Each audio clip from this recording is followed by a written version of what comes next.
Welcome to the Program Design Podcast. I'm your host, Lauren Monique, teacher and curriculum writer turned program mentor and business strategist for coaches, educators, and online experts.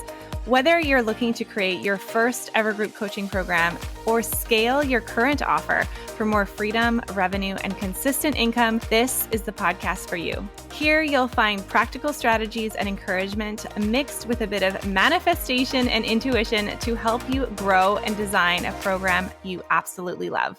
Let's dive in. Hello and welcome to another episode of the Program Design Podcast. In this episode, I want to dive into the difference between selling to B2B versus B2C. And what I mean by that is the difference between selling business to business versus business to consumer. Because what I find is oftentimes business coaches give recommendations that are really relevant if you're selling to another business, but they're not going to be as relevant to you if you are selling to a consumer. And I want to share what you can do if you are selling to a consumer, like a parent, if you are selling to someone who is taking care of their health, or in relationships or something along those lines, what you can do and how you can still sell and fill your program, but in a way that's we're not going to follow the same advice or the same strategies that we would if you were selling to another business or another entrepreneur. So a little life update before we get into today's content. If you've been following the podcast for a little bit, you may have noticed that I took 1 week off. I almost never take time off the podcast. And if you are not following this podcast yet, I would love it if you hit subscribe so you don't miss an episode of the Program Design Podcast. I missed last week and I really don't like to miss the podcast, but I have been caring for a family member and a family member outside of my immediate family. She'll be fine, but it's a lot of care. And I thought about recording a podcast, but I do care about consistency, but I care more about creating something that I think is really going to be helpful and supportive for you. And I also, for me, and I'm guessing if you're listening, you would relate to this, that my family and my life still comes first, even though my business is real important to me and it is a priority for me. And so last week when I was thinking about balancing everything, I thought, the things that really matter to me right now are taking care of my family, taking care of my kids, my family, and supporting my clients, making sure that I'm still supporting them really, really well. And I consciously chose to not post on Instagram, not write my email list, and not record a podcast because I wanted to make sure that I prioritized what really mattered. And I knew I couldn't do everything. So I took a pause. I pressed pause on recording a podcast episode, but I am back and we're starting to get into more of a swing of things, how we're balancing all those things together. And I'm back on the podcast, thrilled to be back. And I wanted to chat to you, like I was saying at the beginning, about that B2B versus B2C. But I wanted to just start out this episode by just highlighting for you, things will happen in your business and it is okay to reprioritize when you need to, and that you can get back into it. You can get back onto it. It's fine. I think sometimes we can put a lot of pressure on ourselves to always be doing everything, and things will happen and you'll just get back on. So that's my encouragement to you. If you're in a season like that you can press pause and come right back to it. So yes, let's chat about the difference between marketing and selling to someone who is a consumer and not a business. Because what I find is, in my experience, so if you're new to my podcast, I started out selling to teachers. So I've been in business for 8 years, and I would say the first 5 years I was selling to teachers. So I was selling curriculum, lesson plans, unit plans, year-long plans, a lot of curriculum for different teachers. And then I was also mentoring teachers and helping them stop working weekends. And what I found when I was learning from mentors is a lot of them had this advice that I was like, that's just not going to work for my niche. Like that's too salesy, or that's too pushy, or that's way too high a price point. Like there was just a lot that I felt like I had to filter to make it work for my audience. And where I was learning a lot of this is some of them are men, I'm not going to lie, but not all of them, but most of them are men. One of my clients today said man speak. So there is that. But a lot of it, what I found was they had actually never sold directly to a consumer or directly to someone who was not in a business building niche. So when I was thinking about some of the mentors I was learning from, I'm like, they said that they weren't always business coaches. Yeah. But they had been selling marketing, or they had been selling YouTube building, and they were selling to like realtors, or they had been selling to online entrepreneurs, or even in businesses. Like they were in the corporate space. So they were still selling to businesses. And I was like, that is not my reality. That is not who I sell to. This is not going to work for me. That is like, they're not going to pay that high ticket. They're not going to follow that strategy. They're not buying for the same reasons. And I always felt like I had to kind of filter what they were saying and make it work for my niche. And that's not true, obviously, for every business coach, but there are a lot of coaches that know like selling to business coaches. Like say my coach, I'm in a new program that I'm absolutely loving. And not every person in there is a business coach. By and large, we all are. And so everything that she shares is also relevant for us because we're all in a similar industry, right? But what I find with my clients is I don't have any business coaches in my programs. I have a lot of past therapists turned coaches, psychologists turned coaches, educators in that kind of field. Sometimes they're in the therapist kind of umbrella, dietitians or practitioners, things like that. And so the people that they're selling to, or that they're joining their programs, are not buying for the same reasons. And so we have the kinds of conversations that are really relevant to them because those consumers are buying for different reasons. And so in this episode, I want to share with you what I found and what I've learned through my own experience, but also with working with clients like that, what's really helped around the marketing and selling that is specific to consumers and not to B2B or business to business. The first thing to consider is that sometimes I think we think like, oh, well, it's different because like when I invest in my business, like I want to make more money. So it's a natural for me to invest in my business. Like it's not quite the same with my clients who are helping their kids, for example, around their health and like how do I market this? And one of the first things to consider are the top 3, I don't know, you might call them drivers, or the top 3 most profitable like niches, overarching mega niches, industries in our coaching world. And so those 3 are health, wealth, and relationships. Health, wealth, and relationships. If you talk to men, sometimes they say health, wealth, and sex. I'm like, okay. No thanks. Health, wealth, relationships, because it goes so far beyond that. But anyway, and so health, wealth, relationships. So a lot of times we think, well, wealth, like any money-making industry is going to make more money. It's easier for you because you're a business coach, or it's easy for you because you're helping people make more money. And that is true. That is one primary driver why people join programs, but it is not the only one. There is also health and relationships. And so some of you, if you're listening, might fall directly under that category of relationships like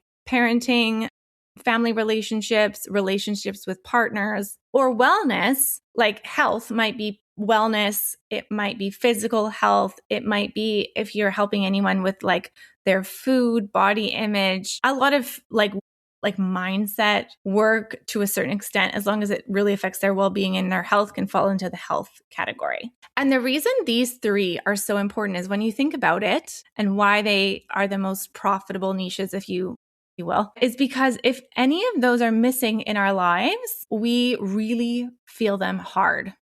So like, you know, if you don't have like the cutest shoes or something like that, like, yeah, people buy shoes, it's still profitable, but like, it's not like a core driving need. Right? But like if we don't have strong relationships, if we don't have our health, and we don't have enough money, those are primary drivers for people. And so they are always going to be profitable niches to be in. Yes, you can be in other ones like, you know, how to learn guitar or different things like that are outside that scope, and they still work.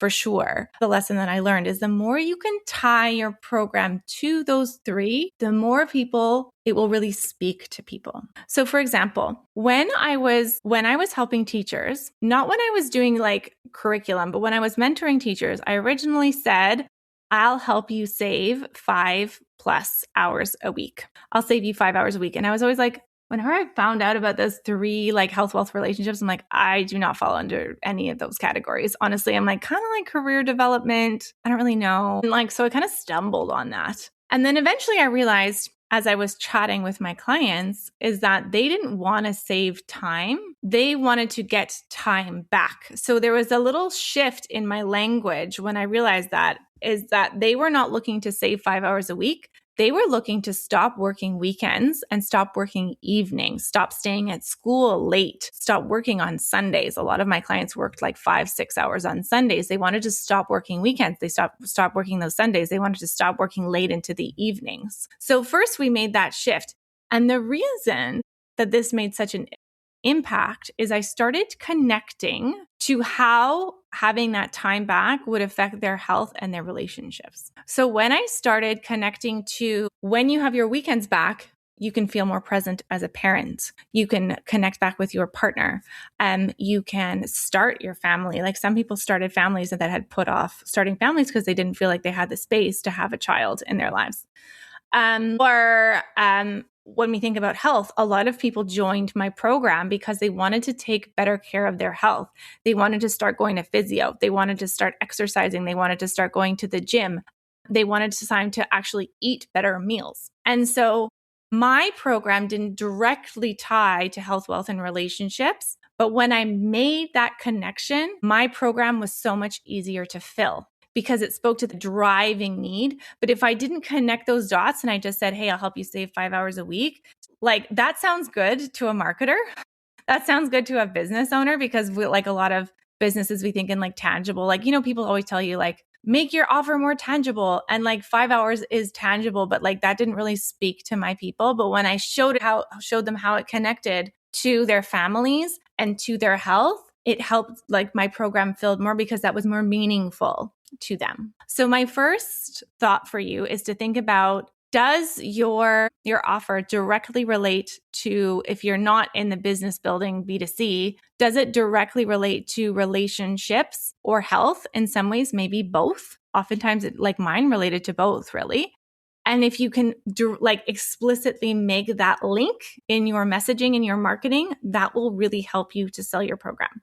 So that's the first big idea, is relating to those top 3 drivers. The next one is to speak their words. And this one can work for B2B and B2C, but let's follow along with me on this one, because a lot of times I have found business coaches, marketing coaches, and things like that, they'll use their words. They'll use markety words, like businessy words. We become almost so used to it in the online space. And we want to stay away from those terms and use terms that are people. So I remember I had a client at one point, and she was a psychotherapist, and she was helping parents. I think parents and families. And she said, Lauren, I'm getting crickets on this launch. Like, I don't know what's going on. And we looked at her as a community in the mastermind, like in our program. We looked at her emails, and I could see that a lot of it was her words weren't quite it. So we chatted about her messaging and how to really speak their words. And when she changed her words, she was able to get 20 people in her next round. And so what I mean by speaking their words is not using marketing speak. So let's give some examples here. 10K months, webinar, masterclass, like achieve your goals. I'm trying to think of like up level. That's a big one. Up level. Like there's all these like markety words that your people are not likely using. But the thing is, sometimes you fall back and you might use your own expert language, and they don't know what that means either. Like I was just chatting with some of my clients. There's one of them they have multiple certifications. Okay. But like one of them would lean more in like the dietitian space. One of them would be more of like a nutritionalist. And they have all these other certifications outside of that. But like, I still have to look up the difference between a dietitian and a nutritionist. Like, I don't fully understand the difference. And then they have all these other acronyms, and they'll say, I'm certified in this and this and this. I'm like, I don't know what that means. I just want to know, can you solve my problem? And so the more you can take out your expert speak, you can still lead with it with authority, but you want to make sure that you're using words that they use and you're speaking to their specific problem and how they speak about it. That's really going to help you. And notice we're not speaking to the cause of their problem. We're speaking to the symptom of their problem. Now, you can explain it in a podcast or a Substack or a workshop overall what the cause is, but a lot of us lead with causes too. So for example, if I go back to the parenting one, we might say like, oh, if you're dysregulated, or like, I'm trying to use like specific words, like you're like, I'll help you like with your self-regulation with your with your child, which I mean, some people want self-regulation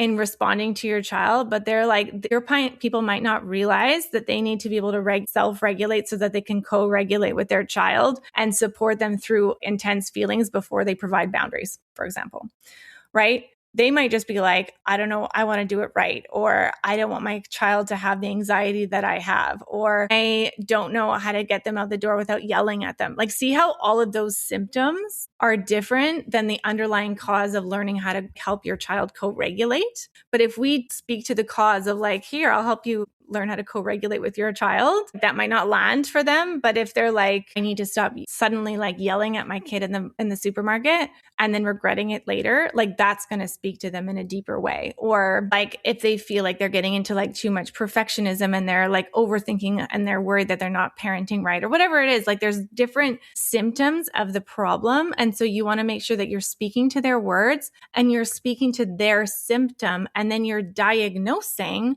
the cause once they're already listening to you and you're like, you think it's this, but it's actually this. And they're like, but we need to make sure that we're using their words, speaking about their problems, their symptoms in our marketing, not bro marketing speak and not your expert speak either, speaking in their specific way. So using their words. And then the last main idea that I want to share with you today is the difference between urgent and important problems. Urgent and important problems. So you ever heard of the Eisenhower matrix? I used to use this a lot when I was mentoring and coaching teachers on helping them prioritize. But it's that idea of like, there's non-urgent, non-important tasks. There's urgent, important tasks. There's urgent, non-important tasks. And then there's non-important, non-urgent, and important tasks.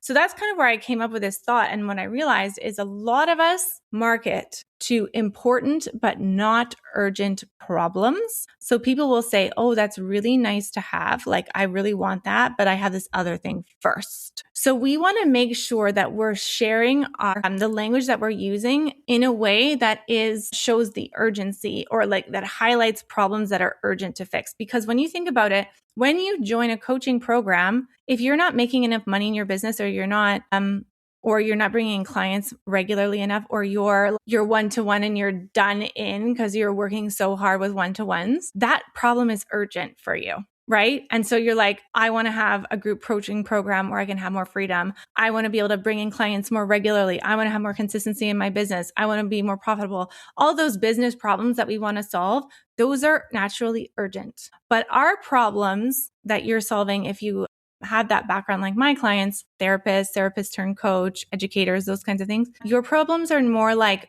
important but not super urgent naturally. The example that I like to share is at one point I wanted to help my children with their selective eating. As my coach would say, like, expand their variety. But I'm like, I just feel like all they want to eat is fishy crackers and cheese string. I need to give them something else to eat. It wasn't quite that extreme, but I say that in a bit of a joking way, but you get what I mean. I thought about it for a long time, like, oh, I should join her program. But it wasn't a priority for me until one night. Specifically, I remember my son would not go to bed because he was so hungry and he didn't eat anything. He was like, I don't know, 3 or 4 at the time or something. He wouldn't eat anything all evening, and then he'd get to bed and then he would be so hungry and he couldn't go to sleep. So we were constantly giving him all these snacks. And then my husband and I were arguing about, not really arguing, but we were discussing, like, I thought we should do it one way. He thought we should do it another way.